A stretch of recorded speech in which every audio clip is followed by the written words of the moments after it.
আর বলল কবিতা লিখে নিয়ে আসবা, কবিতা দেখবো কে ফার্স্ট হয়। কবিতা লিখে এনেছে ছাত্র, বলছে ঠিক আছে তুমি পড়ে শোনাও। বলছে চোখের জল উঠিয়াছে কপালে। বলছে তুই একেবারে জিরো, তো স্কুল থেকে বের করে দেওয়ার দরকার কেন? দিনা মাওলানা মুহাম্মদ ওয়ালা আলে সাইয়্যিদিনা নবীর নামে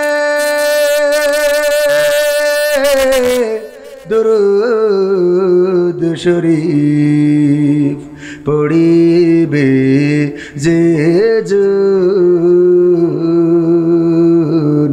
তার জন্য যে হারাম হবে জাহান্নামের আগুন। আল্লাহুম্মা সাল্লি আলা সাইয়্যিদিনা মাওলানা মুহাম্মদ ওয়া আলা আলি সাইয়্যিদিনা। আরবের বুকে মক্কা নগরে আমেনার যেথায় ঘর, আল্লাহর করুণা কৌসার হয়ে ঝরছে বারংবার। আল্লাহুম্মা সাল্লি আলা সাইয়্যিদিনা মাওলানা মুহাম্মদ ওয়া আলা আলি সাইয়্যিদিনা। লা ইলাহা ইল্লাল্লাহ, লা ইলাহা ইল্লাল্লাহ, লা ইলাহা ইল্লাল্লাহ, লা ইলাহা ইল্লাল্লাহ, লা ইলাহা ইল্লাল্লাহ মুহাম্মাদুর রাসূলুল্লাহ। সুবহানাল্লাহ ওয়ালহামদুলিল্লাহ, লা ইলাহা, সুবহানাল্লাহ ওয়ালহামদুলিল্লাহ, লা ইলাহা, লা ইলাহা ইল্লাল্লাহ মুহাম্মাদুর রাসূলুল্লাহ সাল্লাল্লাহু। আপন আপন বলি শিকারে কেউ তো আপন হয় না, আপন আপন বলি শিকারে কেউ তো আপন হয় না। স্বার্থ ছাড়া এই ভুবনে আপন তো কেউ রয়ে না, স্বার্থ ছাড়া এই ভুবনে আপন তো কেউ রয়ে না। আপন আপন বলো কারে কেউ তো আপন হয় না, আপন আপন বলো কারে কেউ তো আপন হয় না।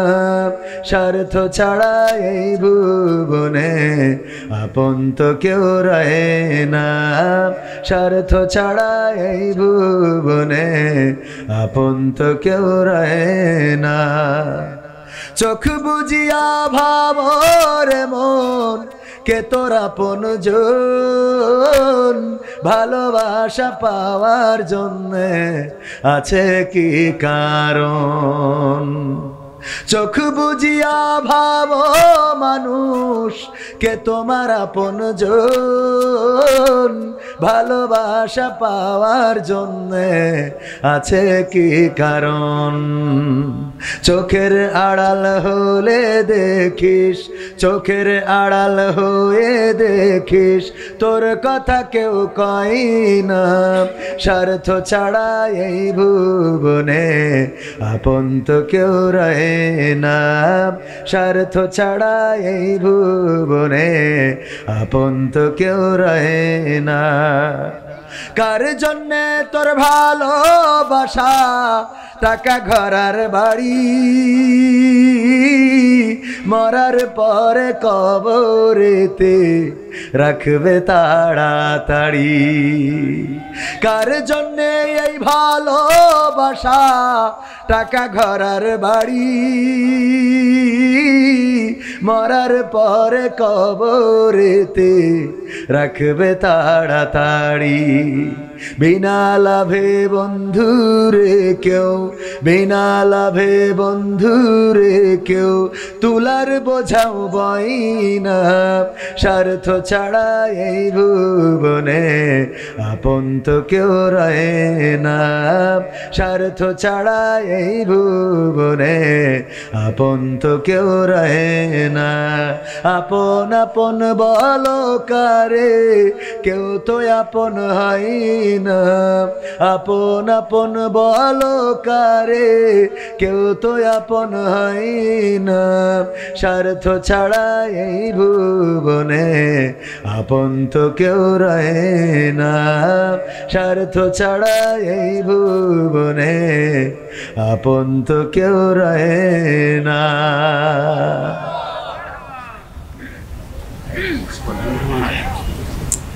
সম্মানিত ভাইয়েরা, শুরু করব ইনশাল্লাহ।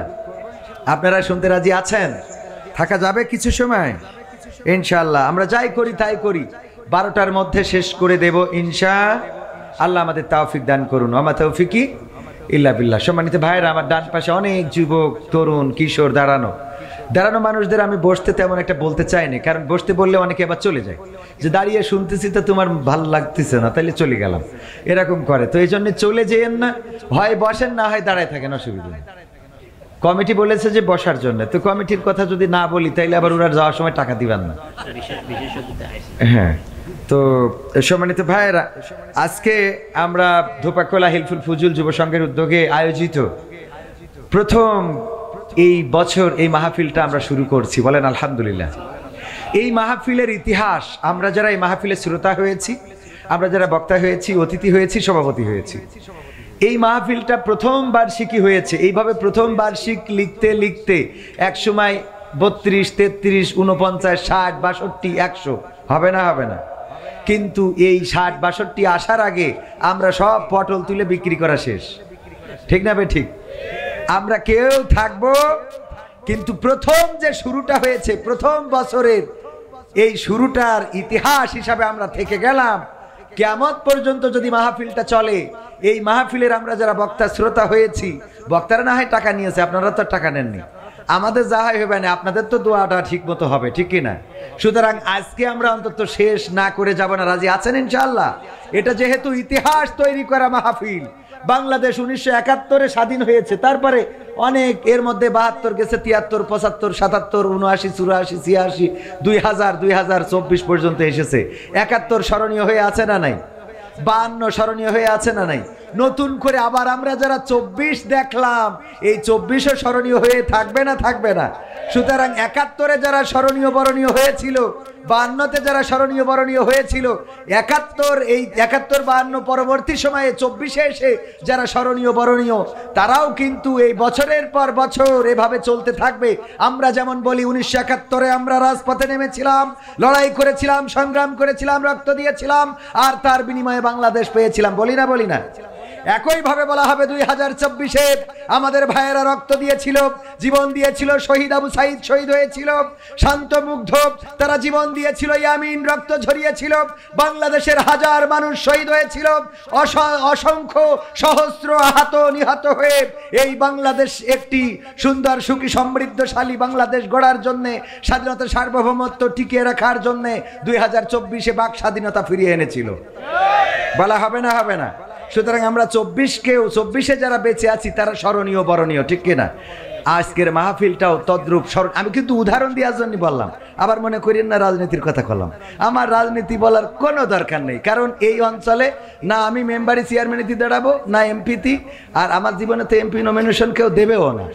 তো মহিলা মেম্বার পদে দাঁড়াইতে চাইলে হয়তো দিতে পারে, দেবে, তাও দেবে না। আপনারা তো হাসলেন, তার মানে দেবে না, বোঝা হয়ে গেছে। তো আজকের এই মাহফিলে যারা এসেছেন, আল্লাহ যাদেরকে কবুল করেছেন কিয়ামত পর্যন্ত দোয়া পাবেন, কারণ 52তম মাহফিলে এসে বলবে, আল্লাহ এই মাহফিল যারা শুরু করেছিল আজ পর্যন্ত চলমান, তুমি তাদেরকে আল্লাহ কবরে সওয়াব পৌঁছে দাও, অথবা জান্নাতের বাগান বানাও, অথবা ক্ষমা করে দাও। 20 বছর 50 বছর 60 বছর 100 বছর পরে আমাদের সন্তানেরাও আমাদের জন্য দোয়া করবে না, কিন্তু এই মাহফিলে দোয়া হবে। সুবহানাল্লাহ। সুতরাং এই মাহফিলে বসলে আপনারা ক্ষতিগ্রস্ত হবেন না, লাভবান হবেন। আজকের মাহফিলের সভাপতি জনাব মাওলানা শফিকুর রহমান সাহেব, যিনি খতিব নতুনহাট কেন্দ্রীয় জামে মসজিদের, এবং আমাদের শ্রদ্ধাভাজন উস্তাদ, আমরা আমাদের মাথার তাজ, আমাদের মাজলিসুল মুফাসসিরিন বাংলাদেশ যশোর জেলার শ্রদ্ধাভাজন সেক্রেটারি, আমরা তাকে পেয়েছি আজকের মাহফিলে। আমরা ওনার প্রতি কৃতজ্ঞতা জ্ঞাপন করছি। আল্লাহ তাকে হায়াতে তৈয়বা নসিব করুন, বলেন আমিন। আলোচনা করেছে, এছাড়া বিশেষ মেহমান হিসাবে আসন অলঙ্কৃত করেছেন আমার বাপাশেই বসা, একাধিকবার নির্বাচিত হয়েছেন চেয়ারম্যান হিসাবে, গণমানুষের নেতা, জননন্দিত জনপ্রিয় জননেতা, আমাদের প্রিয় মুহতারাম শ্রদ্ধাভাজন জনাব মোহাম্মদ সিরাজুল ইসলাম সাহেব, সাবেক চেয়ারম্যান আরবপুর ইউনিয়ন পরিষদের, এবং আল্লাহ যদি কবুল করেন আগামীতেও ইনশাআল্লাহ আমরা নেতৃত্বে তাদেরকে পেতে চাই না, ভালোর সাথে যারা থাকবে আমরা তাদেরকে পেতে চাই, কিন্তু ভালোর থেকে যদি বিচ্যুতি ঘটে, সে যদি জামাতেরও হয়, তাও তার পক্ষে আমরা বলেন আছি নাই। আমাদের মুহতারাম সিরাজুল ইসলাম সাহেবকে আল্লাহ রাব্বুল আলামিন হায়াতে তৈয়বা নসিব করুন, এবং আজকে আমাদের মাহফিলে আসার জন্য আমরা ওনার প্রতি কৃতজ্ঞতা জ্ঞাপন করছি। আলোচনা করেছেন মাওলানা মুফতি, উনি কথা বলবেন, আমি এই কথাগুলো বলেই আমি ওনাকে কথা বলতে দেব, কারণ উনি খাওয়া দাওয়া করে আসতে একটু দেরি হয়ে গেল, না হলে আমার ফাঁকে কথা বলে নিতেন। এছাড়া আলোচনা করেছেন মাওলানা মুফতি সাইফুল্লাহ বিন কোরবান সাহেব, আমার বন্ধুবর। আলোচনা করেছেন আমার আর এক প্রিয় ভাই, আপনারা যার আলোচনা শুনে মুগ্ধ হয়েছেন, উনি সব জায়গায় প্রধান বক্তা হন, আমি ওনার আগে আলোচনা করি, কিন্তু আজকে কোনো না কোনো কারণে উনি আমার আগে ফ্ল্যাটটা নিয়ে ফেলেছেন। তো আমি দুঃখিত যে ওনার পরে আলোচনা করতে পারলে এটাই ভালো ওনার আগে আলোচনা করতে পারলে এটাই ভালো লাগতো, কারণ মুহতারাম আমাদের ভাইজান আমি অত্যন্ত সম্মান করি, ভাই ভালো করেই জানেন, সামনে বলে বলছি না। তো ভাইজানের প্রতি কৃতজ্ঞতা যে উনি আজকে আমার আগে আলোচনা করেছেন। মাওলানা এনামুল হাসান বিন নূর সাহেব, যিনি এনামুল হাসান বিন নূর ক্যাডেট মাদ্রাসার সম্মানিত প্রতিষ্ঠাতা, বেনাপোলে স্বনামধন্য প্রতিষ্ঠানটি গড়ে তুলেছেন। তো এছাড়াও আছেন গণ্যমান্য আরও অনেক ব্যক্তিবর্গ, যাদের নাম জানি না, মাহফিলের পরিচালক, মাহফিলের উপস্থাপক এবং আয়োজক, বিশেষ করে আমার সবুজ ভাই অনেক কষ্ট করেছেন। উনি একজন মিডিয়া কর্মী, আগে দাড়ি ছিল না যখন আমার সাথে পরিচয় হয়েছে, কিন্তু এখন দাড়ি রেখে আল্লাহ মোটামুটি আল্লাহর অলি হয়ে যাওয়ার, অলিয়ার পর্যায়ে পৌঁছে গেছে। আল্লাহ কবুল করে নিন, বলেন আমিন। আমার সামনে ভবিষ্ঠ দিনদার ইমানদার মুসলমান ভাইয়েরা, পর্দার অন্তরালে মা এবং বোনেরা, সবাইকে আনুষ্ঠানিকভাবে সালাম জানাচ্ছি, আসসালামু আলাইকুম ওয়া রাহমাতুল্লাহ। আল্লাহর শুকরিয়া আদায় করছি, সবাই পড়ছি আলহামদুলিল্লাহ। নবী সাল্লাল্লাহু আলাইহি সাল্লামের প্রতি দুরুদ এবং সালাম, শহীদদের আত্মার মাগফিরাত কামনা করে আমি মুহতারাম আজকের মাহফিলের বিশেষ মেহমান জনাব মোহাম্মদ সিরাজুল ইসলাম সাহেব, সাবেক চেয়ারম্যান আরবপুর ইউনিয়ন পরিষদের, আমি বলবো যে একটু সালাম বিনিময় যদি আপনি সেরে নিতেন, তাহলে আমার একটু প্যারা কমে যেত, যে আপনি একটু সব জায়গায় গরম হয় না, আবার সব জায়গায় নরমও থাকে না। কি হবে বেঁচে থেকে অযথা বিদ্যা শিখে, যদি না গড়তে পারি শোষণবিহীন সমাজটাকে? কি হবে বেঁচে থেকে? কি হবে ছাত্র সেজে চুমু খেয়ে সনদখানা, যদি হয় বিদ্যালয়টা পরিমণিদের আড্ডাখানা? কি হবে ছাত্র সেজে চুমু খেয়ে সনদখানা, যদি হয় বিদ্যালয়টা বুবলিদের আড্ডাখানা? এর চেয়ে মরাই ভালো, দেশ ছেড়ে যাওয়াই ভালো, এর চেয়ে মরাই ভালো, দেশ ছেড়ে যাওয়াই ভালো। কি হবে ধোকা দিয়ে বিবেকটাকে, কি হবে ধোকা দিয়ে বিবেকটাকে? কি হবে বেঁচে থেকে অযথা বিদ্যা শিখে, যদি না গড়তে পারি শোষণবিহীন সমাজটাকে? কি হবে বেঁচে থেকে? কি হবে যুবক নামের বোঝা হয়ে এই ধরাতে, যেখানে মা বোনেরা ধর্ষিতা হয় দিনে রাতে? ঠিক না বেঠিক? কি হবে যুবক নামের বোঝা হয়ে এই ধরাতে, যেখানে মা বোনেরা ধর্ষিতা হয় দিনে রাতে? যৌবনের সার্থকতা ঘুচিবে সকল ব্যথা, যৌবনের সার্থকতা ঘুচিবে সকল ব্যথা। পারো যদি বলি দিতে মানুষরূপী পশুটাকে, পারো যদি বলি দিতে মানুষরূপী পশুটাকে? কি হবে বেঁচে থেকে অযথা বিদ্যা শিখে, যদি না গড়তে পারি শোষণবিহীন সমাজটাকে? কি হবে বেঁচে থেকে? কি হবে লেখালেখি কলমবাজির ওই মহড়া, সমাজের আসল চিত্র যদি না যাই তুলে ধরা? কি হবে লেখালেখি কলমবাজির ওই মহড়া, সমাজের আসল চিত্র যদি না যাই তুলে ধরা?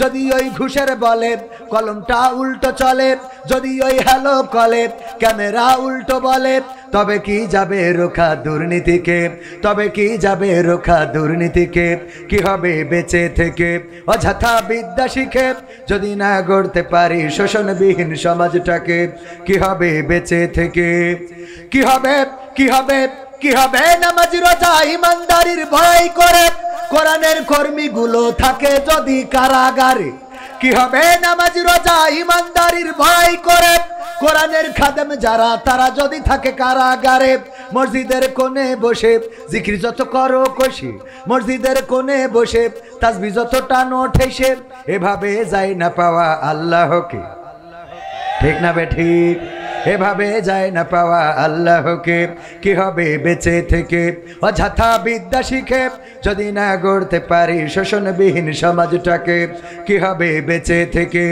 কি হবে আলেম হয়ে ইমাম সেজে মসজিদেতে, পারো যদি সত্য কথা উচ্চ স্বরে না বলিতে, কি হবে আলেম হয়ে ইমাম সেজে সমাজেতে, পারো যদি সত্য কথা উচ্চ স্বরে না বলিতে, চাকরির ভয় করো যদি ছেড়ে দাও ইমামতি, চাকরির ভয় করো যদি ছেড়ে দাও ইমামতি, কি হবে ধোঁকা দিয়ে আল্লাহকে, কি হবে ধোঁকা দিয়ে আল্লাহকে, কি হবে বেঁচে থেকে অযথা বিদ্যা শিখে, যদি না গড়তে পারি শোষণবিহীন সমাজটাকে, কি হবে বেঁচে থেকে, কি হবে নেতা হয়ে জনবলে ঘর ফুলিয়ে, দড়া টানা গরম দেখে যদি থাকো ঘরে শুয়ে, পালাবো না, পালাবো না, কিন্তু নেত্রী চলে গেলে আমাদেরও দেখা পাওয়া যাবে না, ঠিক না বেঠে, কি হবে নেতা হয়ে জনবলে ঘর ফুলিয়ে, রাজপথ গরম দেখে যদি থাকো ঘরে শুয়ে, এর চেয়ে সেজে গুজে ভিলেনের সঠিক পদে, এর চেয়ে সেজে গুজে ভিলেনের সঠিক পদে, দিয়ে দাও অভিনয়ে জীবনটাকে, দিয়ে দাও অভিনয়ে জীবনটাকে, কি হবে বেঁচে থেকে অযথা বিদ্যা শিখে, যদি না গড়তে পারি শোষণবিহীন সমাজটাকে, কি হবে বেঁচে থেকে, কি হবে আকাশ ছোঁয়া বিলাসবহুল বাড়ি গাড়ি, না খেয়ে কত মানুষ পরপারে দিচ্ছে পাড়ি, কি হবে আকাশ ছোঁয়া বিলাসবহুল বাড়ি গাড়ি, না খেয়ে কত মানুষ পরপারে দিচ্ছে পাড়ি, আজরাইল আসবে যবে মাটিতেই পড়ে রবে, আজরাইল আসবে যবে মাটিতেই পড়ে রবে, কোনো কাজে লাগবে না ওই প্রাসাদটাকে, কোনো কাজে লাগবে না ওই প্রাসাদটাকে, কি হবে বেঁচে থেকে অযথা বিদ্যা শিখে, যদি না গড়তে পারি শোষণবিহীন সমাজটাকে, কি হবে বেঁচে থেকে, কি হবে, কি হবে পুরুষ হয়ে জন্ম নিয়ে বাংলাদেশে, যদি যাই ক্ষমতাটা ঘুরে ফিরে নারীর হাতে, কি হবে পুরুষ হয়ে জন্ম নিয়ে এই দেশেতে, যদি যাই ক্ষমতাটা ঘুরে ফিরে নারীর হাতে, কি বা জবাব দেবে, কিভাবে মুখ দেখাবে, কি বা জবাব দেবে, কিভাবে মুখ দেখাবে আমাদের আগামী সেই প্রজন্মকে, তোমাদের আগামী সেই প্রজন্মকে, কি হবে বেঁচে থেকে অযথা বিদ্যা শিখে, যদি না গড়তে পারি শোষণবিহীন সমাজটাকে, কি হবে বেঁচে থেকে, ঠিক না বেঠে, কথাগুলো আমার লেখা নয়, মরহুম আইনুদ্দিন আল আজাদ রাহিমাহুল্লাহ আমার উস্তাদ, কলরবের প্রতিষ্ঠাতা, তার লেখা, তিনি চলে গিয়েছেন পৃথিবী ছেড়ে, আজ 14 বছর হয়ে গেল। 2010 সালে কোনো এক মাহফিল থেকে ফেরার পথে অ্যাক্সিডেন্ট অথবা পরিকল্পিতভাবে যেভাবেই হোক পৃথিবী থেকে বিদায় নিয়েছিলেন, তার মানে 2010-এ বিদায় নিয়েছেন, গানটা তারও আগে লেখা, ঠিক না ভাই ঠিক, আগে মানে কি এটা 2000 সালের দিকে লেখা, 2000 সাল কিংবা 1999 সাল, সেই সময়ের গান এখনো গাইলে মনে হয় গতকালকে লিখেছে, ঠিক না ভাই ঠিক, কারণ এখনো সমাজের পরিবর্তন হয় নাই, এখনো শোষণ মুক্ত সমাজ আসে নাই। আমার শোষণ মুক্ত সমাজ গড়ার জন্য প্রথমে আন্দোলন করেছিলেন বঙ্গবন্ধু শেখ মুজিবুর রহমান, তারপরে আন্দোলন করেছেন জিয়াউর রহমান, তারপরে আন্দোলন করেছেন এরশাদ, তারপরে আন্দোলন করেছেন খালেদা জিয়া, তারপরে আন্দোলন করেছেন শেখ হাসিনা, এরপরে আবার খালেদা জিয়া, তারপরে আবার শেখ হাসিনা, তারপরে আবার এর মধ্যে ফখরুদ্দিন মঈনুদ্দিন এসেছিল, এখন নতুন করে ডক্টর ইউনূস এসেছে। এখনো বাংলাদেশ শোষণ মুক্ত হয় নাই। আজকেও পত্রিকার নিউজ, আমার এক আল্লাহর ওলি আমাদের আল্লাহর ওলি দেখেন, দলের নাম না বলে তো উপায় নেই, সাংবাদিকরা বলেছে আমার দোষ না। যুবলীগের এক আল্লাহর ওলি ব্রাহ্মণবাড়িয়ায় একজন নারীকে হত্যার পরে তার লাশটা একটা পরিত্যক্ত ঘরের মধ্যে নিয়ে গর্তের মধ্যে ঢুকায়ে পুড়াইয়ে দিচ্ছিল, ধরা পড়েছে না পড়ে নাই? নারীদেরকে পুড়াইয়ে দিচ্ছে, লাশ মাথাটা পুকুরের মধ্যে ফেলানো, অ্যারেস্ট হয়েছে বিশেষ দলের লোক। ওই দলের লোক বলেই বলছি না, এমন অপরাধ বিএনপি জামাত জাসদ বাসদেও করতে পারে না। তবে তুলনামূলকভাবে আল্লাহর ওলিদের একটু বেশি লোক আছে না নাই? অপরাধ করার মাত্রা বেশি না কম? এই অপরাধ এখনো মুক্ত হয় নাই। যদি জামাতেও থাকে আমরা প্রতিবাদ করব। কথা আগে বুঝে নেবেন, তারপরে লাভ দেবেন। যদি ধর্ষণ করে, আমার বাড়িতে যদি ধর্ষণকারী ধর্ষণ করে, আমি জামাত করার কারণে জামাতের কোনো নেতা যদি ধর্ষণ করে মানব নাকি? আপনি আওয়ামী লীগ করার কারণে কোনো যুবলীগ যদি ধর্ষণ করে মেনে নেবেন নাকি? কত করে মেনে নেব? সুতরাং এই বাংলাদেশে যদি কোথাও অন্যায় হয়, অনাচার হয়, পাপাচার হয়, কদাচার হয়, খুন হয়, গুম হয়, হত্যা হয়, তার বিরুদ্ধে প্রতিবাদের দরকার আছে না নাই? আল্লাহর নবী যখন এসেছিলেন, বিশ্ব নবী, সেই সময় মক্কায় কাফেরদের, যারা মক্কায় বসবাস করতেন, তাদের খাওয়ার অভাব ছিল। কতখানি খাওয়ার অভাব ছিল? খাওয়ার অভাব ছিল না। তখন কাফেরদের পড়ার অভাব ছিল না, তখন কাফেরদের অন্য কোনো অভাব ছিল না। কিন্তু ওই সমাজে যেটার অভাব ছিল, সেটা নীতি নৈতিকতার, সেটা আদর্শের, সেটা ব্যবহারের, সেটা চরিত্রের, এই অভাবগুলো ছিল। আল্লাহ রাসূল সাল্লাল্লাহু আলাইহি সাল্লাম যখন দেখলেন সব চলে, কিন্তু এই সমাজে এই সব কিছুর মধ্য দিয়ে যেটা চলে, ওই কাবাটা তাওয়াফ করতেন উলঙ্গ হয়ে। ঠিক না বেঠিক? তারা কাবাও তাওয়াফ করতো না? কথা কয় না। হজ করতো না? এ ভাই, আপনারা জানেন না হজ করতো কিনা? আপনারা মনে হয় আজকে প্রথম হজ শুনতেছেন। আল্লাহ রাসূল হজের সময় যখন তাবুক গেড়ে দিয়ে কোরআন পড়ছেন, আবু জাহেল, আবু লাহাব, উতবা, সাইবা তারা তাবুতে যায় আর বলে যে দেখো, ওই তাবুটার কাছে যাবা না, ওই তাবুতে কিন্তু বিশেষ দলের লোক রয়েছে, ওদের আমরা বাংলাদেশে রাখতে চাই না, পাকিস্তানে পাঠাইতে চাই, ওই তাবুর কাছে তোমরা যাবা না, ওর কথা শুনবা না, ও কিন্তু পাগল বলেছে না বলে নাই? আল্লাহ রাসূল যখন দাওয়াত প্রকাশ্যে দিতে পারে না, তখনও তার মানে বোঝা গেল তখন হজ চলতো। কথা কয় না? তখন হজ চলতো। এর আগের ঘটনা হলো সূরা ফিলেই রয়েছে, আল্লাহর নবী জন্মগ্রহণের 50 দিন পূর্বে সূরা ফিলে আল্লাহ সবিস্তারে বর্ণনা করে দিয়েছেন। ছোট্ট সূরায় সব ঘটনা বলে দিয়েছেন। আল্লাহর রাসূল তখনও জন্মগ্রহণ করেন নাই। আব্রাহা এসেছিল ওই কাবা ঘর ভাঙার জন্য, কি বাহিনী নিয়ে? হস্তি বাহিনী নিয়ে। কাবা ঘর ভাঙতে আসলেন। অপরাধ কি? কারণ অপরাধটা হলো একটা গির্জা বানিয়েছিল আব্রাহা, সম্রাট আব্রাহা, বাদশা আব্রাহা। গির্জা বানানোর পরে বলল, তোমরা এখানে তাওয়াফ করবা, ওইদিকে যাওয়ার দরকার নাই, ওই কাবায় তাওয়াফ করবা না। ওই কাবাবাসী তাওয়াফ তো করলই না, বরং কাবার প্রেমে তারা এত পাগল ছিল, আল্লাহর প্রেমে এত পাগল ছিল যে তারা ওই কাবার মালিককে তো ছাড়ে নাই, বরং বাদশা ওই যে কি আব্রাহা ও যে গির্জাটা বানিয়েছিল, সেই গির্জায় ঢুকে পায়খানা করলো। আব্রাহার মিজাজ গেল খারাপ হয়ে, যে মানলি না হাগলি কেন? এটা কথা কি বোঝা গেছে? মানিস নি ভালো কথা, এখানে পায়খানা করে গেলি কেন? এই অপরাধ, এই রাগ, এই ক্ষোভ থেকে হস্তি বাহিনী নিয়ে আসলো কাবা ঘর ভাঙার জন্য। তার মানে রাসূল জন্মের পূর্বেও ওই কাবা তাওয়াফ করতো না? কাবাকে ভালোবাসার মানুষ ছিল না? কথা কয় না? ছিল না? ছিল মানে কি? রাসূলের দাদা, রাসূলের চাচা, রাসূলের আব্বার নাম আব্দুল্লাহ মানে গোলামটা কার? আল্লাহর গোলাম। সেই আল্লাহর গোলাম নামও রাখা হয়েছিল, সব ছিল, কিন্তু ওই সমাজে শান্তি ছিল না, ওই সমাজে নীতি নৈতিকতা ছিল না।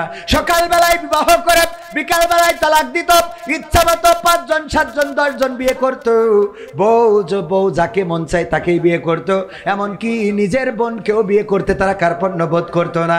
তুচ্ছ কারণে মারামারি করতো, কাটাকাটি করতো, তুচ্ছ কারণে তারা অন্যায় লিপ্ত হয়ে যেত, একজন আর একজনের সাথে অবাধে মেলামেশা করত।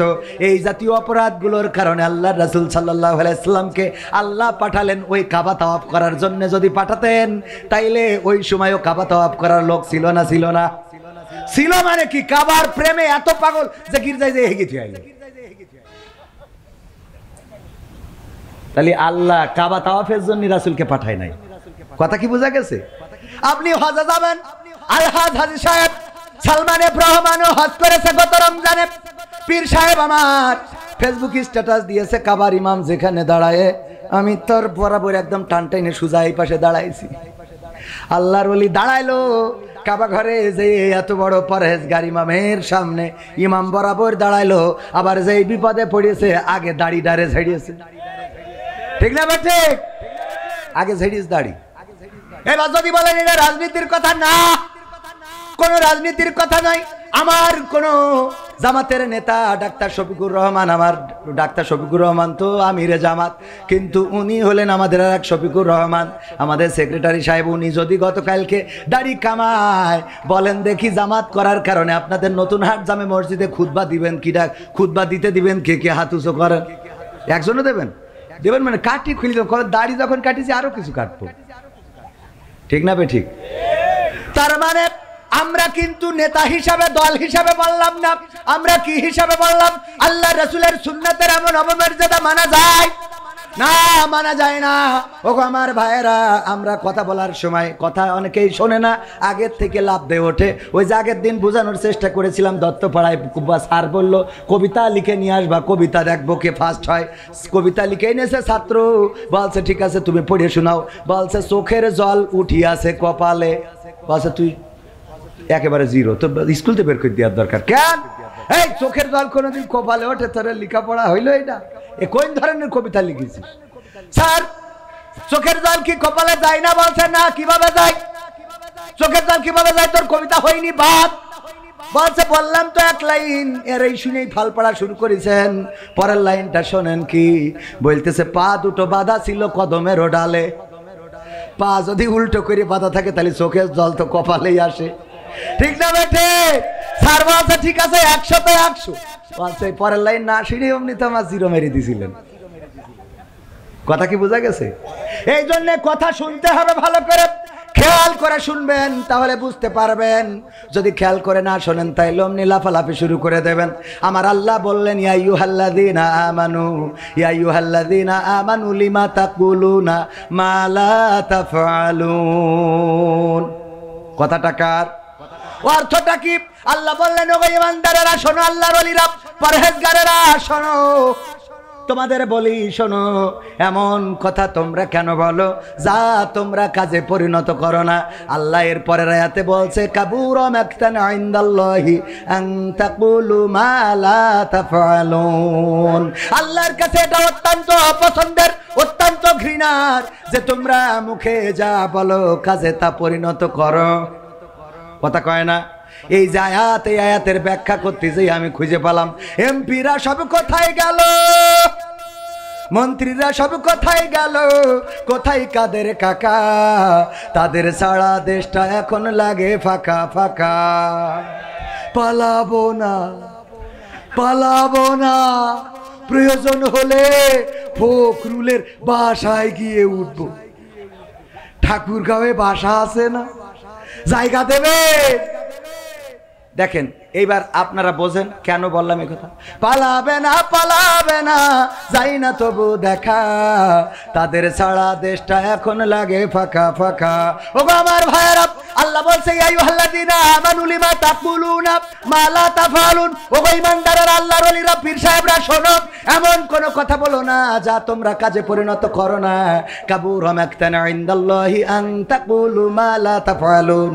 আল্লাহর কাছে এটা অত্যন্ত অপছন্দের, অতিশয় অপছন্দের, ঘৃণার, ক্রোধের যে তোমরা যা বলো তা কাজে পরিণত করো না। দেখেন আমাদের নেতা বলল পালাবো না, এই কথা অপছন্দের কার? পালাইছে না পালাই নাই? তাইলে কোরআনের সাথে, কোরআনের কথার সাথে মিল আছে না নাই? এটা আল্লাহর অত্যন্ত অপছন্দের। এখন যদি বলেন হুজুর এই কথা বলা যাবে না, তাইলে কোরআন বলেছে আমি বলবো না কেন? তুমি বললে পালাবা না, ঠাকুরগাঁওয়ে যাবো, আমি সেখানে যাই খোঁজ নিছি, যাইনি, আমি নিজে গেছি, সত্যি স্ট্যাটাস দিয়ে আছে ফেসবুকে, দেখে নেবে। এখানে গেলেন না, আবার বললেন পালাবেন না। এবার দেখেন পরহেজগার 80 রাকাত 90 রাকাত তাহাজ্জুদ না পড়ে আমার স্বামী ওসমান হাফিজাহুল্লাহ, উনি তো ঘুমাতে যান না, এই আল্লাহর ওলি, সে বলল খেলা হবে, খেলা হবে।